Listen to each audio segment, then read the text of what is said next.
4 দিন হয়ে গেল, এখনো এই শিশুটির নাম রাখার সুযোগ পায়নি তার মা মুর্শিদা। 11 দিন আগে মিয়ানমারের সামরিক অভিযানে পুড়েছে মুর্শিদার ঘর।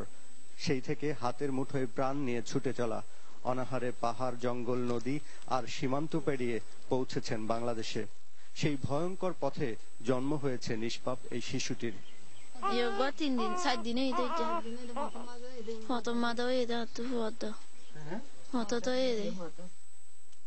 মুর্শিদার সাথে টেকনাফের সীমান্ত ঘেঁষা এই ছোট্ট ঘরে সাময়িক ঠাঁই মিলেছে 27 জন রোহিঙ্গার, যাদের প্রত্যেকের সাথে ঘটেছে মানবতা বিরোধী অপরাধ।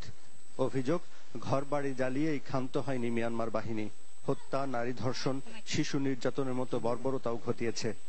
সব হারিয়ে প্রাণ বাঁচাতে পেরেছেন, তাই আর ফিরতে চান না ওই নরকে। মুসলমান মুসলমান দেশের মাঝে আসার আলী বেলা হয়ে আজকাল বাদ না বাড়ি আসি শান্তি পাই বেলা হয়ে আসি। তো যদি আরা যদি আমার তো যদি এটা সাহায্য মধ্যে নগরী আরা যদি এগুলো ফার করে দিয়ে আরা ফুরা ফেলাবি মারি ফেলাবি মারি ফেলাই বাদি বাপ কারি বেলা মারে। তখন ফজরের আজান পড়েছে, চারপাশটা অন্ধকার আর কুয়াশায় এক ভুতুড়ে পরিবেশ। টেকনাফ কক্সবাজার সড়ক ধরে হেঁটে চলেছেন তারা, চোখে মুখে শুধু ভয় আর ভয়, আর পেছনে ফেলে আসা মিয়ানমার সেনাবাহিনীর নিষ্ঠুরতার দুঃসহ স্মৃতি। যেতে চান কুতুপালং শরণার্থী শিবিরে, কিন্তু বাংলাদেশের প্রশাসন যে তাকে ধরে আবার সেই মৃত্যুপুরীতে পাঠাবে না তার কোনো নিশ্চয়তা নেই।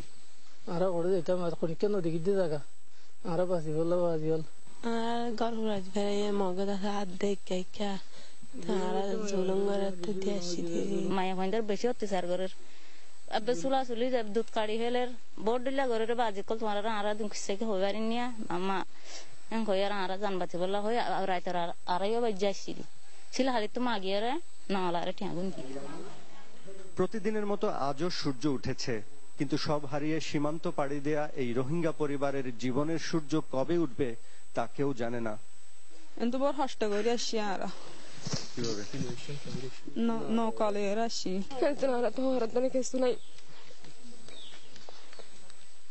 সীমান্তে কড়া নিরাপত্তা থাকা সত্ত্বেও প্রাণ ভয়ে পালিয়ে আসা অনেক রোহিঙ্গা বাংলাদেশে ঢুকে পড়েছেন।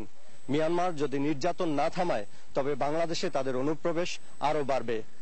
GM Mustafizul Alam, channel 24, Teknaf, Cox's Bazar.